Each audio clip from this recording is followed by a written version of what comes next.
Bueno, nosotros somos el equipo número 3 y vamos a hablar sobre nuestra situación problema, que es fuentes de energía para dar potencia a automotores. Los integrantes son Eric Fernández García, Diego Adrián Gobea Loera, Maximiliano Olivares Martínez, Regina Mariela Grimaldo Santos y Sergio de Jesús González Sánchez.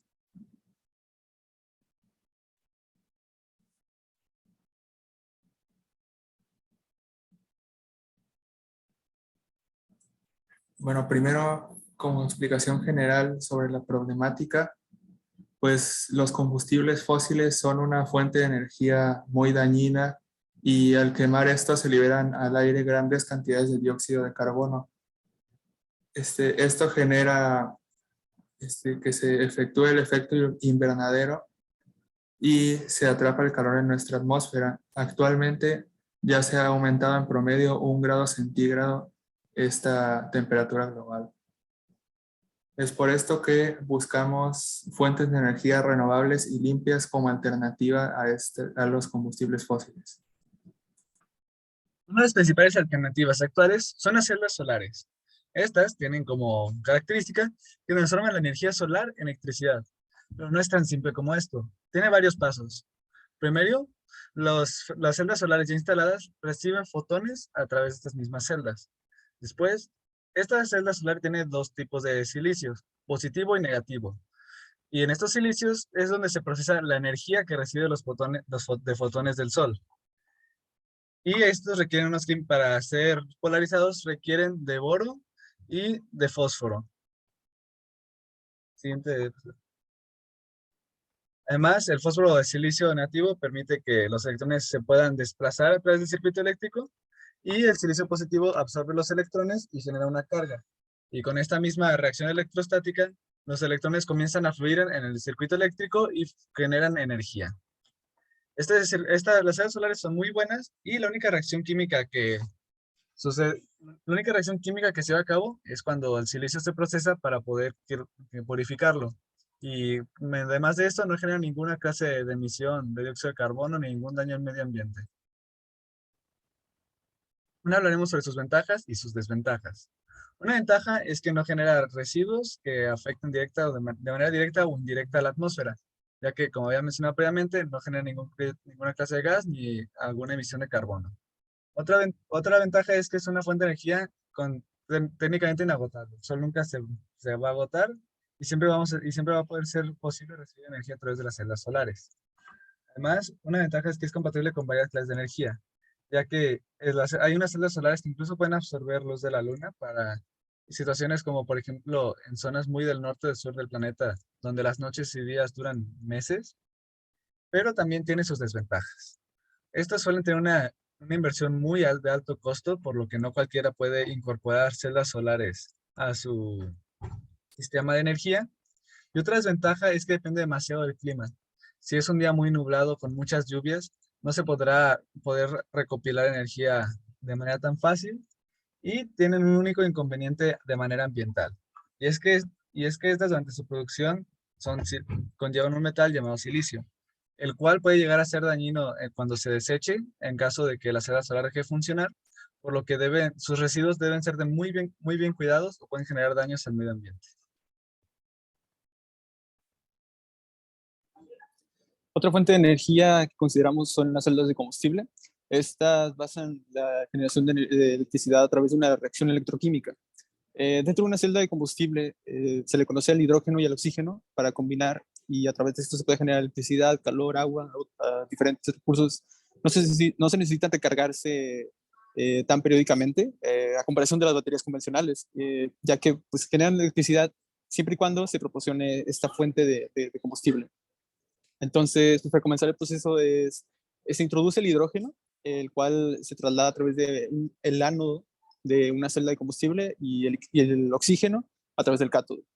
Dentro del ánodo se proporciona un catalizador, el cual va a separar las moléculas en protones y electrones. Estas van a pasar a través de una membrana electrolítica y conforme los electrones van a ir pasando, se van a ir forzando a crear un circuito, generando esta corriente eléctrica y un exceso de calor. Y finalmente, dentro del cátodo, tanto los fotones, los electrones y el oxígeno se van a combinar hasta producir las moléculas de agua. Esto, pues dado su química, estas baterías de combustible son muy limpias, y las celdas de combustible que usan este mismo hidrógeno van a estar completamente libres de algún material nocivo, dañino, tal vez el carbono, sus productos que pueden generar este efecto nocivo al ambiente.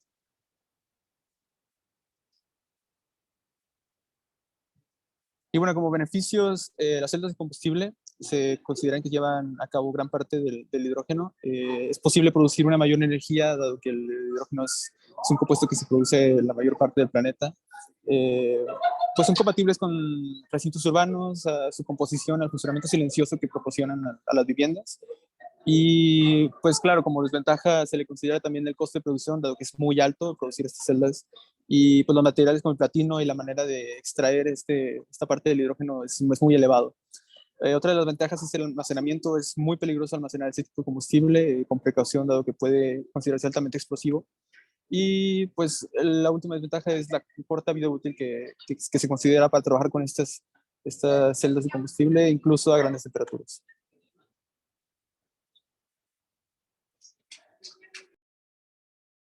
Ok, las siguientes son las celdas galvánicas que también generan electricidad a través de una reacción química. En ellas ocurren reacciones redox espontáneas en las cuales ocurre una transferencia de electrones. Sin embargo, estas reacciones que se llevan a cabo se tienen que llevar a cabo por medio de un circuito externo para que la corriente pueda fluir por dicho circuito, y su composición está conformada por una semicelda anódica en la que ocurre una media reacción de oxidación, y la semicelda catódica en la que ocurre la reacción de reducción, y también por una solución electrolítica entre las dos semiceldas. También para las celdas galvánicas se tiene que, cuando ocurre la reacción de oxidación, que pues la conocemos como pérdida de electrones, el electrodo anódico lleva los electrones liberados en esta reacción de oxidación hacia el electrodo catódico en la semicelda catódica para que se lleve a cabo la siguiente reacción. Entonces, pues bueno, estas son las medias reacciones que ocurren en cada una de las celdas. Las podemos ver por aquí en la parte superior. Y esta vendría siendo la reacción completa que ocurre en las celdas galvánicas. También tenemos algunas ventajas y desventajas. La primera ventaja es que cuentan con un tamaño adecuado para poder utilizarse en distintos dispositivos. También son convenientes de utilizar a nivel industrial. Otra de las ventajas es que no genera emisiones de carbono, lo que la hace menos dañina para el ambiente. Y entre las desventajas se encuentran que pues, los químicos que se utilizan para las celdas, cuando se van a desechar, pueden ser nocivas para el medio ambiente. Sin embargo, no en el proceso, pero ya cuando se desechan. Entonces, otra de las desventajas es que no son recargables. Y la última sería que los materiales requeridos pueden ser poco accesibles y algo costosos.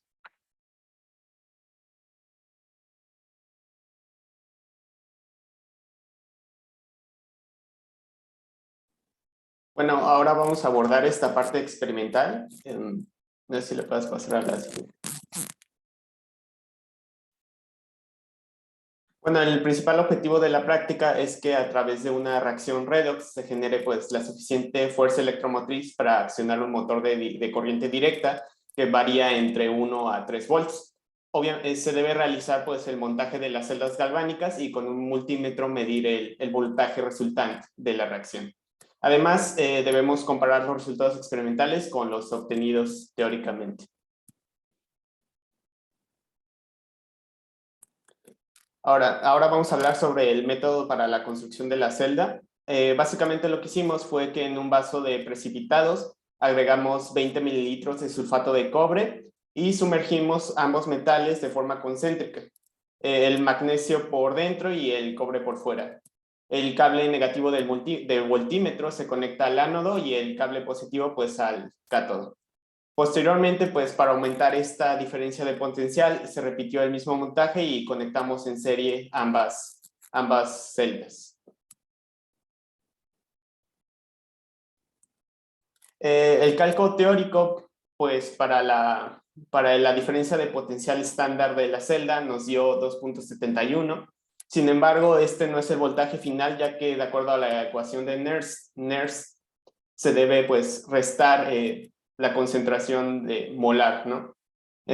Desafortunadamente desconocemos este valor, sin embargo, pues se debe acercar al valor obtenido experimentalmente, que es de 1.4 volts. Y pues aquí algunas evidencias de lo que hicimos experimentalmente.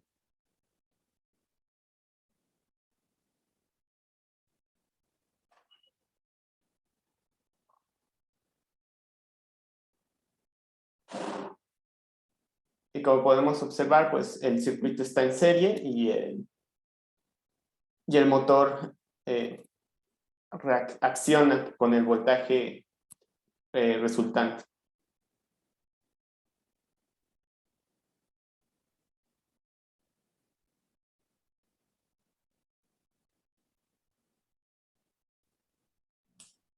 Bueno, en conclusión, después de toda la investigación y la experimentación, pues nos dimos cuenta de que realmente sí existe una gran variedad de alternativas a los combustibles fósiles que son mucho menos perjudiciales para el medio ambiente.